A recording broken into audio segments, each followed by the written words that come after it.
supposed to be all scrunched up, neatly folded. He goes in there and he looks in and he says, do you see what I see? This is crazy, yeah. And any one of us would be like, these dudes are tripping. What do you see? What do you see in the linen cloth and the neatly folded handkerchief? Well, I wouldn't expect you to know. That's why God gave some to be apostles, some to be prophets, some to be pastors, some to be evangelists, and some to be teachers. Many of you sitting out here, you have a call in your life because you are the some that are going to tell the all about this story. If you learn the story, you're going to be sold out. You're going to realize that I am on his mind, that God is looking out for me every day. I should have been dead in that car accident. I should have been dead from that heart attack. I should have been dead from my sickness. They done operated on me 100 times and they can't find out what's wrong. That would have killed anybody else that didn't have a call from God. Yeah. So they arrive and they look in and they say, this is unusual. The way everything's set up, it's different than other tombs. You can understand, to get into a grave then it was called a sepulcher. To get into those graves, you had to get on your knees and go through, and then it opened up. Everything they did was a humble thing. Like even to come into the place that was called the way, the truth, and the life, to come in and worship, you had to come in on your knees. That was the only way to get in. And I'm going to help you. It's the only way to get into heaven now, to humble ourselves, to get on our knees and come before the Lord and say, I know in my own strength I'm nothing. Apart from you, I'm nothing. And so they get there and they see that the linen cloth is there and the napkin is neatly folded. Tell your neighbor the napkin was neatly folded. Now, in Jewish times, or Semitic times, the folded napkin had to do with the master and the servant. Say master and servant.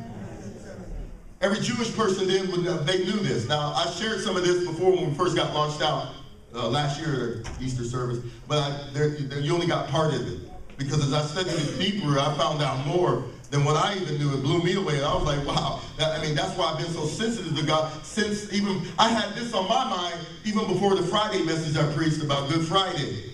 Because on Good Friday, I had an illustration about a man that came to look at the artwork of the cross. Can I get a strong man just to lean that up right here for me? I want you to get a perspective of something. I'm going to give you a little illustration of something. Just lean that, if you could just stand right there and hold it up. I want you to see this illustration. There was a man, because some of us don't, it's a matter of perspective. Tell your neighbor, it's all perspective. It's all perspective. Check this out. A man came into the art museum and he looked at the cross and he saw Jesus on the cross in the artwork dying or dead, up on the cross. And he began to weep. And he got very like, man, this is so terrible what they did to him. And so the guard came over and tapped him and said, in the position you're in, talking about standing, you're not going to really understand the picture. You got to get a little bit lower. So the guy comes and he gets a little bit lower and he does like this. And he says, wow, look at all those. Oh, I understand so much more about the cross now. I see what you're saying. And he says, no. You got to get a little bit lower. You're only seeing part of it. And so he went like this and he said, oh, you serious? This is beautiful. I had no idea that Jesus, he said, excuse me, you need to get down a little bit further. So finally the guy went down on 2 feet and got right underneath and he began to look up. And then that's when he was converted. He saw so much inside of the cross from that position. Things he would have never known about Jesus. Now, not all the religious things, not all the stuff he had done in church, not all the positions he had in church, because all the positions he had in church, he never got in this position. That's why he lost his position in church. And so he looked and he saw, and he says, now I understand why he loved me so much. And I'm here to tell you today, until you and I get in that position where we're so low before the cross, we'll never understand exactly what Jesus had done for us when he died on that cross. Because if we really know, we won't be the same when we leave from this church. I don't care what church you go to. When you leave from this one, you will say, I will never be the same. The next time you pick up a king of beers, you'll say, I can't do it because I love the King of Kings. The next time you want to get high, you'll say, I can't because I love the Most High. I'm telling you today, the cross has to change your life. Like it changed my life. They saw the linen cloth there. Now, the master and the servant both knew that the table, let me give you an illustration. when the dinner table was set for the master, the servant had to make sure it was exactly the way the master wanted it. The table was furnished perfectly. And then the servant would wait, just kind of hanging out of sight, until the master had finished eating. And the servant would not dare touch the table until the master was finished.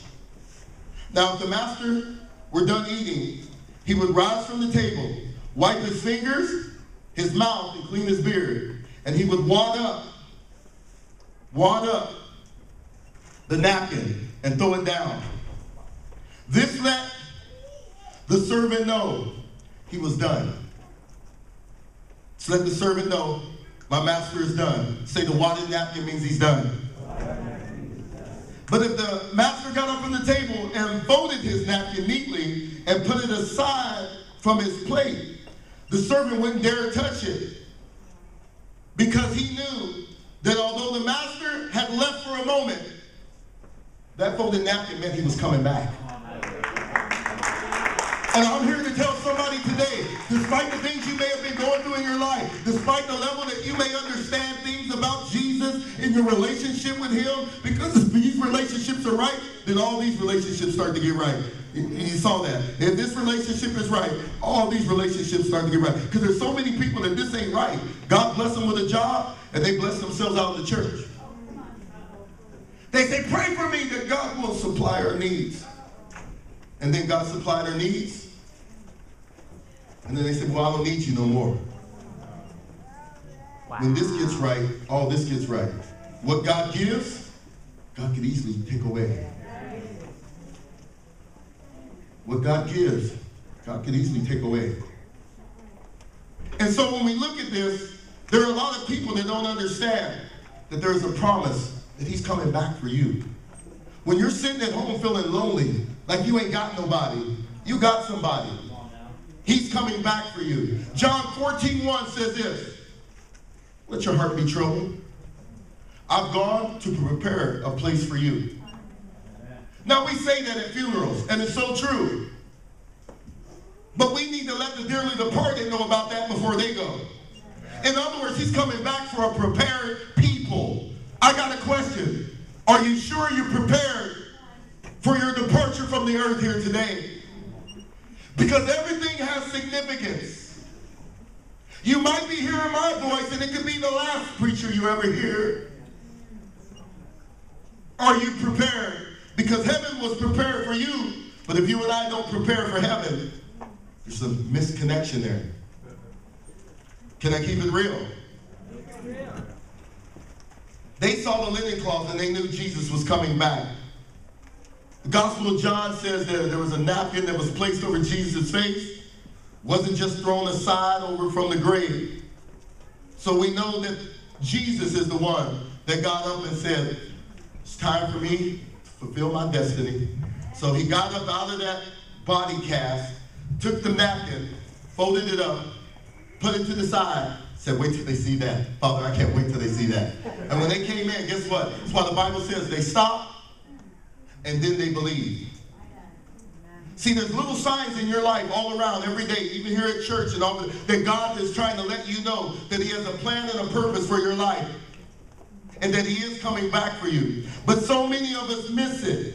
God doesn't want you and I to miss it today. The dinner table is set. Tell your neighbor, the dinner table is set. And Jesus says the napkin is still folded. It's not wadded up. If it was wadded up, there'd be no reason for us to be here today. It would be over. It would be a wrap. Here's the thing.